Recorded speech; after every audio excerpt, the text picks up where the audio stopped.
as well as on the right. دو سنگر لراست و دو سنگر لچپ للای چپ يعتبر تساوت لسر أم مسألة. But at the end, I can tell you, at the end, democracy will make possible for Islam to be treated like any other religion. It will be the end of this process. بلام بيتان الله ملكوتايا ديمقراطية سركوتوا بيت لدوزينوي رجيك بو ما بلا كردن لقال إسلامه. It will take some years. كان صالح خانت. But I am very optimistic on the result. بلام زوجش بينهم بأنجامك. And if we don't have this result, and this is my point, if we don't get to that point one day, it will be for a very precise reason. اگر نگیشتین با انجامه لداهاتوا دلنیام که به هویچی دیاری کراوه بیت.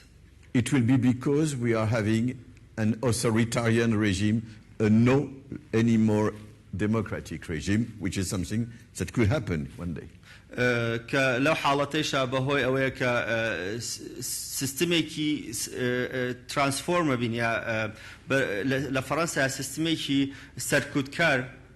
ديتكاي وكانت أنا قبولي أم أين تعزي يبكى. We have a strong extreme right anti-democratic party in France. اما بالي راستروي زور برتوندو تيجمان هيك ديجي ديمقراسي لفرنسا. زي من فرنسا قبل من شيء La question c'était quoi pour monsieur Bapir? Non, c'était pas une question. Il avait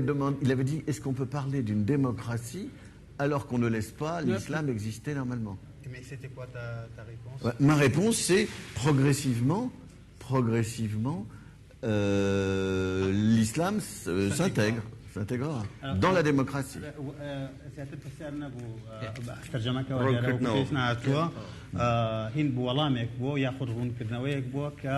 الراس اللي استايا سرپوش لا كتاب خانه كان من امي خون بو اضافه كم لا كتاب خانه كان ناوندي اماديه قدغه بس بون من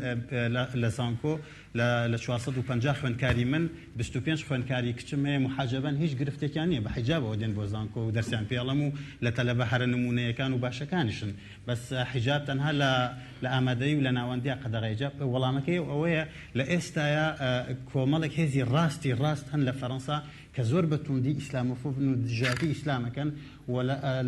لجر كراي او انا ام ياساهات وتبيشو بلا من دونيام لبشبن صالي دهاتوا اسلام اندماج كا بجمهوريه فرنسي ولا ناو ديمقراطيه فرنسيه جيبتو برز ما موسى علي بابير برز كاك بختاريكي 5 دقيقه دمه كاك كم تن اتنوي ما موسى علي بابير 5 دقيقه فرمي بله والله من لو 5 دقيقه بپیویستی زنم باسیو کم هم بورن کرنو بو جنابی میشل بوورکا دربارەی جیاکردنەوەی ئاین و دەوڵەت ئەم کێشەیە تەمان لە ئەوروپا باسمان کرد کە کاک مەلا بەختیار چەند جارێک ئاماژەی پێدایەوە کە من بۆچی باسم کرد چونکە من باسی دیموکراسی و سیکۆلاریزم دەکەین. دیموکراسی و سیکۆلاریزم لە ئەوروپاوە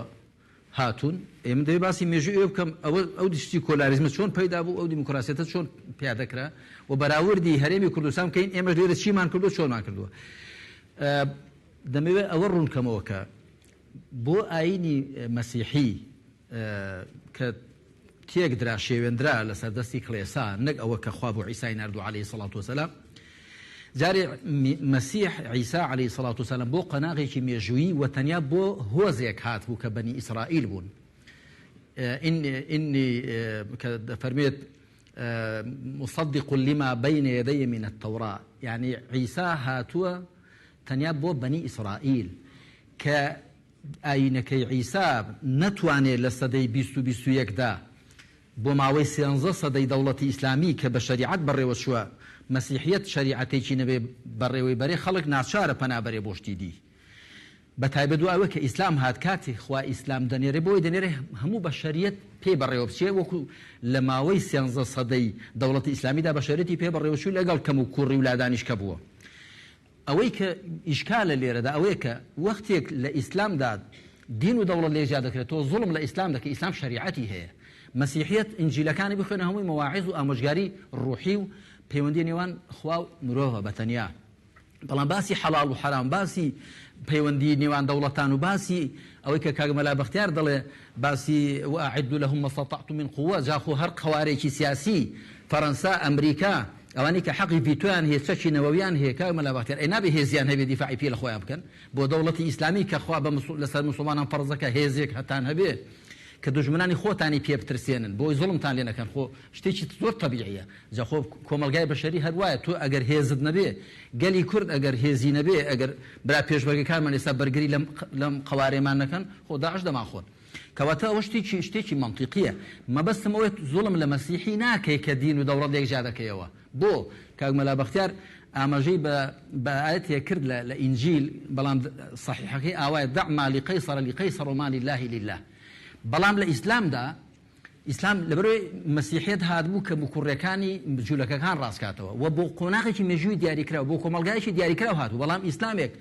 بە پانایی زەمین بە درێژایی زەمان بۆ هەموو مرۆڤایەتی هاتووە ئینا ئەرسەلناکە کافەتە لیناسی بەشیرە وەنەدیرە ئەو ئیسلامە لە بارانیدا هەیە بەشەریەت هەمووی هیدایەتدا ژیانی لەسەر ئاسی تاچی و خێزانی و کۆمەڵایەتی ڕێکخە ئەو ئیسلامە تۆ زوڵمی لێ دەکەی کە دەوڵەت وحكمراني ليجا دكي وبوش كل شريعتك تعطيل دكي شريعتك بق دخي بلام مسيحيت بخو شريعتي هريتها بق بخري كدولة الجابي شتيش اسايبو ما مستهزار ام لا اولابكي مناقشه قران لقلناكم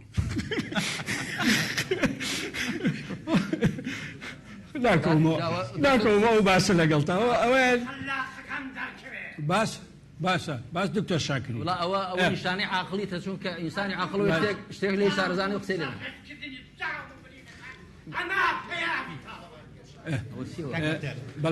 بله تكاية برزان تكاية بكك باختيار دكتور شاكري لدل سوزي وقسك باش دكتور سبايس باشا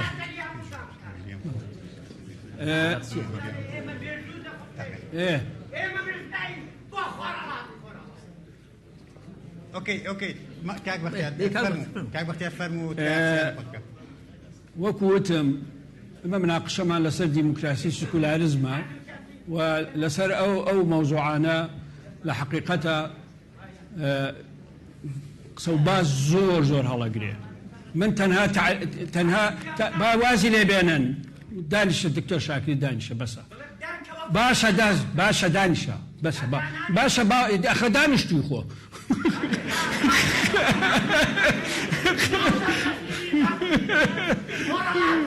باشا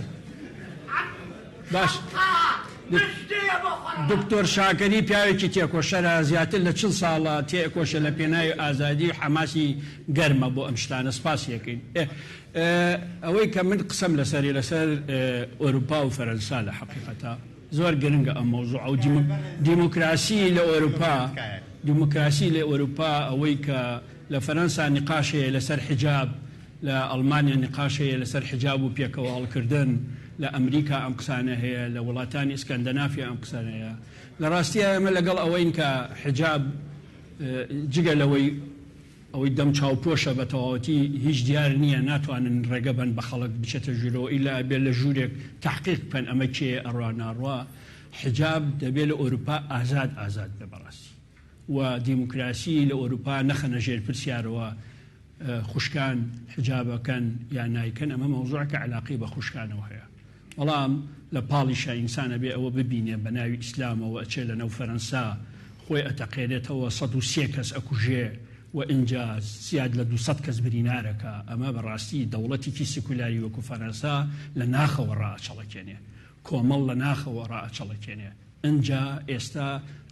ڕاستەکانی زۆر بەهێز کردو لە ئەوروپا زۆر بەهێز بوون لە ئەوروپا ئەمە مشکلێکی زۆر گەورەیە بۆ ئەوروپا بۆ ئێمە تا ئێستاەوە شەڕەوە ئەوان ئەربیژی تێقێن و ئێمەش دەبا بەمان بردۆ بەرامبەریان داناوە و 30 کیلۆمەترش دوورمان خستونەتەوە و بۆ ئێمە ئاسانترە وەقع نەفسیەکەی بۆ سیستەمەکەمان بۆ بنەماکانی حکومڕانیمان ئەم کارانە تقریبا ئێمە ئەتوانن بڵام لە ساڵی 91ەوە وردە لە سەرهەڵدانی ئینسار الئیسلام و جوند الئیسلامەوە دوای ئەوە لە دوای ڕوخانی سەدامەوە لەسەر ئەمانە ڕاهاتوین ئێستا و خۆشە بووین شەڕ ئەەکەین ئەلحەمدولله سەرکەوتوشن پێشمەرگانیشمان سەریان بەرز کردوین بەڵام بۆ ئەوروپا ئاسان نییە ئێستا لە ئەوروپا سیستەمی یەکێتی ئەوروپا کەوتۆتە مەترسیەوە، شنگل کەوتۆتە مەترسیەوە، دراوی یەکگرتووی ئەوروپا کەوتۆتە مەترسیەوە، یعنی بە سەدان ملیار دۆلار کەوتۆتە مەترسیەوە، ژیانی ئاسایی لە ئەوروپا کەوتۆتە مەترسیەوە. یعنی لەو چارچوێ ببرن. اینجا لەگەڵ ئەوەشە حەزەکەم بە وجدانەوە لێرە بڕوانینە ئەوروپا، ئەگەرچی لە دین لە مەزهەب ئێمە جیاوازین، بە وجدانەوە بڕوانین ئێستا لە کۆی ئەوانەی پەناندەن لە ئەوروپا و ئەمانەی کە ئێستا بۆ ملیۆنێک کەسە کە هەڵدێن بۆ ئەوروپا، لایەنی کەم 15 بۆ 20 ملیۆن مسلمان ئێستا لە ئەوروپا پەناندەیە، پەناننداون، یەک مسلمانی معارەزە لە مەکە و مەدینە پەناندەنیە، یەک دانش لە کابول پەناندەنیە، یەک دانش پەنانابن بۆ ئەوان، هەمویان لە ئەوروپا پەنانابن، هەمووانەی لەسەر دینیان، لەسەر مەزهەبیان، لەسەر فقهیان، لەسەر شەریعەتیان، لەسەر ڕخنەگرتنیان، لەسەر سەلەفیەتیان، لەسەر جلەبەلکردنیان، لەسەر حجاب و ڕیژبەردامیان کە ئەچەوسێنەوە لە وڵاتی موسڵمانەکان، هەمویانشن بۆ ئەوروپا داڵدەیانەدەنەوە بۆ باشترین مافی مرۆڤش لەوێ دابینەکرێ، وەکە ئەشگیرێن بە کامل حقوقی مەدەنی لەوێ محکەمە ئەکرێن، بە کامل حقوقی مەدەنی لەوێ محکەمە ئەکرێن. یعنی ئەمە هەموو لە بەرچاو بگرین بەڕاستی ئەمە وامان لێکە پێکەوە هەڵ بکەین لە ژیانمانە، وەلایەنە پرشنگدارەکانی بەشەریەت کۆکەینەوە لەگەڵ یەکا لە ژیانە و بتوانین ژیانێکی باشتر لەسەر گۆی ئەرز بەڕێوە بەرین. هەموو دین و مەزهەبەکان، هەموو فەلسەفە دنیایەکان لە دوانەتیجە بێشتە هاوبەشەکانمە دۆدزینەوە و وردە وردە هەموو مەسەلە ڕوحیەکان حەقی خۆی بدەینێ، هەموو مەسەلە دنیایەکانش حەقی خۆی بدەینێ، بەشەریەت بە کەمترین کێشەوە ببین بەڕێوە. من سوپاس بۆ بەڕێزان مامۆستا عەلی باپیر و کاک بەختیار کە سەرەڕای هەموو جیاوازەکانیان و سەرەڕای ئەو هەلومەرجە بابەتیە کە پڕە لە قەیرانی ئابووری کۆمەڵایەتی سیاسی لە کوردستانە قبوڵیان کرد کە بێنە ناو ئەم ئیمتیحانەوە، ئەم تاقیکردنەوە بەڕاستی ژێگەی سوپاسکردن لە نزیکەوە. و سوپاس بۆ ئێوەش کە توانیتان نمونەیەکی جوان پێشکەشی نەک هەر کوردستان بەڵکو دەرەوەش بکەن. ئومێدەکەم دوای ئێمەش بەردەوام بێت.